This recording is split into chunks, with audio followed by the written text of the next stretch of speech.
when finally the government announced that all public venues in China will be closed, no exhibition is allowed, that was really, I must say, a shock, not only to me, for all of us, and we knew that something really big has happened. Stefan, first of all, thanks for coming here. And SNIEC, as we call ourselves today, is actually a new brand name in the exhibition industry. We changed our name from Shanghai New International Expo Center 5-6 years ago into SNIEC because we thought we need a brand name for our venue. The world industry in the exhibition, in the show business, really adapted this name. So people now today talk about SNIEC. So for us, it's a big success that the people know that name and they understand what SNIEC means. SNIEC stands definitely for quality. We are proud to say that already for at least 2 or 3 years, we are the worldwide #1. That means the most busy exhibition venue in the world. That means most of the international shows, in German we say Weltleitmesse, so global leading expos, but also conferences are meanwhile happening here in SNIEC in our venue.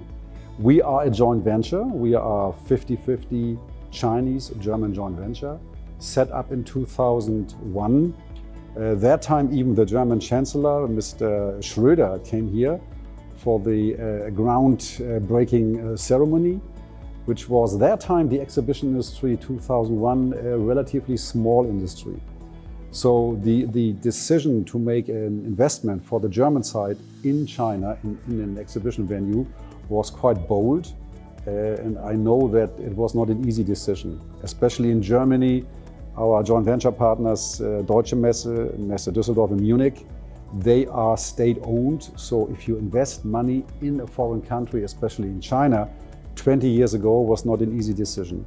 So now, 20 years later, we again proudly can say that the investment obviously was very well placed. And again, I just finished my board meeting yesterday. The results 2019, best result ever.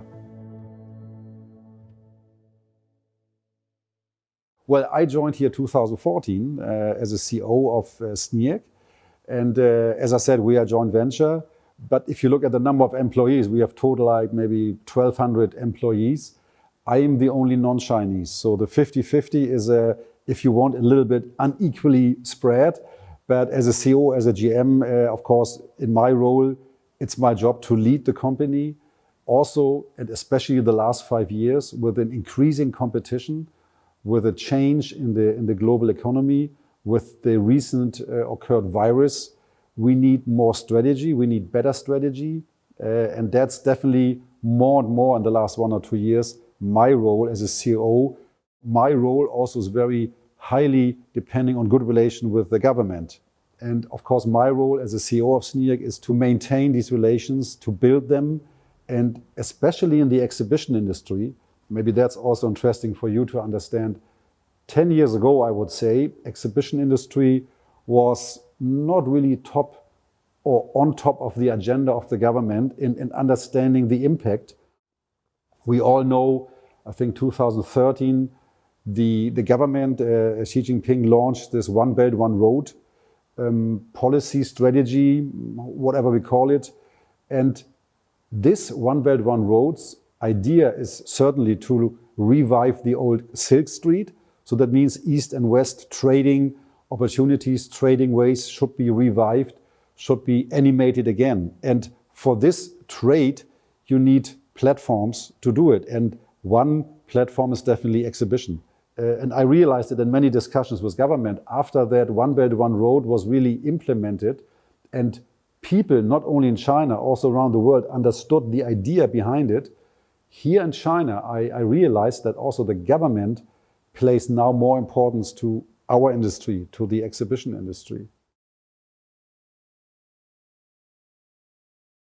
There is a German expression, I think it's called Umlaufrendite, which in English means the economic impact. So the economic impact, in our case of SNIEC, to the local industry, to the Shanghai industry or greater Shanghai area, as we know, easily 30-35 million people. The impact from our venue, from SNIEC, is 16-1, 1/6 to 1. That means 1 RMB spent in our venue will give 16 RMB to the local industry, to the economy. And if you compare that with other cities in the world, other venues in the world, New York, Frankfurt, London probably, I know from these cities that the factor there is around 8, 10 to 1. So based on that, you can see that the exhibition gives a huge impact, economic shift to the local industry. In our industry, we talk about B2B, so business to business, but the world changed quite a lot from business to business into B2C, so business to consumers. So what we're seeing in the last 5 years is kind of a shift from B2B to C. So we indeed call these events confex, so confex, exhibition, or B2B2C. And for example, we have definitely traditional B2B exhibitions like Machine Tools, CCMT, or like Bauma, big show, Domotex. But we also have consumer-related events, shows, expos, like the Huawei conference, for example, was here 2 years ago with all the telecommunication industry. That time, we designed our venue to be the first in the world to be set up on 5G. Then maybe one more example, F&B industry. Again, 25 years ago, when I first came here, it was very difficult to really buy good quality Western food, cheese, wine, bread, all these kind of things.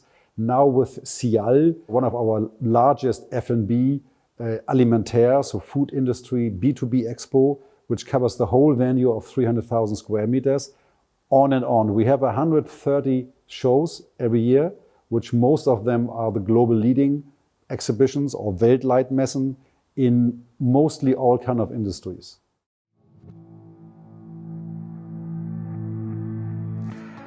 When finally the government, so in this case MOFCOM, is in charge of announcing such kind of thing, when MOFCOM announced that all public venues in China will be closed, no exhibition is allowed to take place, no larger gatherings are allowed, that was really, I must say, a shock, not only to me, for all of us, and we knew that something really big has happened. If there is no face-to-face location, like our venue, then it means zero business. And so it's the case for SNIEC, but for all our industry worldwide, not only in China. Worldwide, there are no shows, no public venues are opened. That means zero business, still a lot of high cost, because we have a big team, we have a big venue, we need to maintain our facilities, we have to repair our steel structures. A lot of work has to be done, a lot of costs are happening. So that happened from, I think it was January 25 until last week. And that was the beginning. Now let's come to the end of the so-called bad news. The good news then was on May 9, I remember, that State Council, so Beijing, the central government, announced that as of now, our industry is allowed again to hold exhibitions. And that is that was a great relief that the news comes out. However, now the real work is starting, because we know we can start again, but under what conditions? We talk about people. We need exhibitors, we need visitors, we need organizers, we need attendees, we need walk-ins, pass-buyers. So a lot of people who are coming to Disney or to SNIEC, one thing they all need, and that's safety. And that's at the moment what I just mentioned. The good news happened, but that's done. Now we have to work out procedures, protocols, safety structures. How do we test people? We have to test the temperature, we have to record, you have to write down your telephone number, your contact number, and so on. And that's easier said than done, because if you do it for 100 people, okay, you can manage. In my business, in SNIEC, we talk about 100,000 people, or sometimes 200,000 people. My team, together with the Shanghai municipal government, with the police, with the health bureau, with the fire bureau, with the organizer, with the customers, with the exhibitors, we have huge meetings where we discuss how such procedures can look like. How do we manage so many people to come in or to the exhibition? I believe that may take another 1 to 2 weeks. And then I believe by the end of May, we all will have a common concept. which is also approved by Shanghai government. And with that document in place, we have a clear structure, 1, 2, 3, 4, 5 of procedures. I believe this will be not the final draft. I believe over time, there may be new ideas how to better control people to come to a public venue. For example, let's give you an example, infrared systems. Airports, train stations, they have this infrared equipment. And there are lots of varieties. You have one by one when you walk through, and on the wall there's a temperature maybe showing 36, you pass. But that's not enough for 200,000 people. So there are already technologies for larger equipment, infrared, where for 1 minute you can also manage 200 to 300 people to walk through, and every person is basically scanned by that system. And if that person has 38 point something, then it is possible to isolate that person and bring it to a separate area as per the procedure. So I cannot exactly tell you how it will look like in 6 months. I have a rough idea, but we all know in our industry that we have to learn from what's happening in the next 1 to 3 months.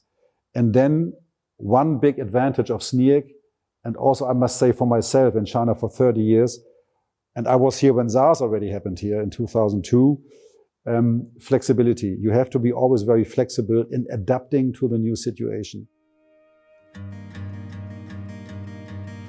June 25 to 27, the Semicon will be the first show after the virus in SNIEC with 60,000 square meters, so 6 halls booked as originally planned, so they did not change their layout. And then as of July, as we go forward, we will have more or less our regular calendar.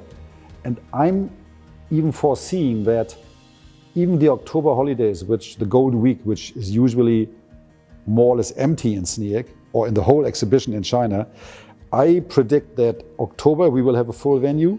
I even think that Christmas time, which is usually empty here, and January, we will have showtime.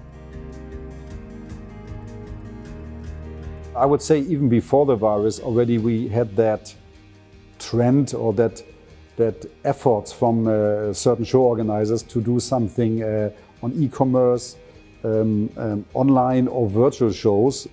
So that's 3 areas, I would say, in a relatively unclear industry. For me, as a concrete and brick owner, I cannot ignore it, and it's there, but it plays a very small role. I know from some of our top customers that in terms of revenue, that income from this part is between 1 to 3%. It's relatively low. So what I think will happen, definitely because of the virus, for the nearest future, maybe 1 to 2 years, more shows will try to combine virtual, digital, e-commerce elements in their shows. But in the end, face-to-face, it's a human desire, it's a natural thing. This will continue 100%. But we as SNIEC, we're already thinking about these online virtual digital show, that we think, for example, it's just an idea right now, that if we have less shows or less density of people, we may consider to have 1 fixed hall or maybe 2 halls from our 20 halls, which we will allocate for digital business. So for example, if you are a car producer and you want to show your new cars to the market, usually you go to an exhibition with lots of people. Now, if you know you're not allowed to invite 200,000 people, but you want to reach these people, you may decide to, for example, come to SNIEC, prepare the exhibition halls nicely with a nice environment, maybe with a racing track or maybe with a background track, I don't know, and put your products, in this case cars, in that nicely designed location. And then with cameras, with digital technologies, bring these products in such a nice environment to your online potential customers. And then the customers can have a look, zooming 3D, whatever is possible, and then decide to buy or get more information. So that's something we just started to discuss in SNIEC, if that's what the customer wants. The near future, 5 years, 10 years, I do not see a massive impact because of digital revolution. But again, test me in 2 years, and I hope I was wrong, and we made a lot of money with digital, but I don't see it now. I think all aspects are covered, but one thing I must tell you, the show must go on, and that's for the camera. The show must go on, and the show will go on.